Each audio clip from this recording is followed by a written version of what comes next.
কত পাওয়ার নেয়, আবার ব্যাটারিতে পাওয়ার নিয়ে আবার ডায়নামা সব কিছু মানে ব্যাটারি প্রথম না এটা কাটতে নেয়, ব্যাটারি থেকে নেওয়ার পরে এরপরে ডায়নামা কারেন্ট তৈরি করে প্রতিটা লাইনে দিচ্ছে এবং আপনার ব্যাটারি চার্জ দিচ্ছে। ডায়নামার কাজ কি? কারেন্ট তৈরি করা। এটা প্রথম এটা কিন্তু ব্যাটারি চলে না। আমরা মনে করি গাড়ি ব্যাটারিতে চলে, প্রথম পাওয়ারটা নেই ব্যাটারি থেকে। পাওয়ার নেওয়ার জন্য ব্যাটারি লাগে।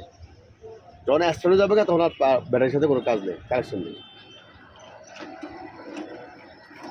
তখন ডায়নামা কি করে? নিজস্বভাবে কারেন্ট তৈরি করে, বুঝছেন? ডায়নামা কোথায় থাকে? ডায়নামা গাড়ির পিছন সাইডে না হলে সামনের সাইডে। এটা একটা মোটর, জালি জাতি মোটর, ঠিক আছে? এই একবার ডায়নামা দেখে নেন, একদম সেম।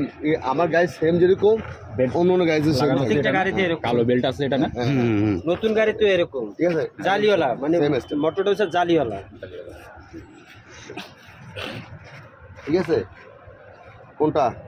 এই এরকম দেখবেন যে ভিতরে কয়েল থাকবে, এর কয়েল থাকবে। কি এর কয়েল? তামার কয়েল থাকবে। এটা স্পষ্ট দেখা যায়, স্পষ্ট দেখা যায়, আর বাকিটি স্পষ্ট দেখা যায় না। এরপর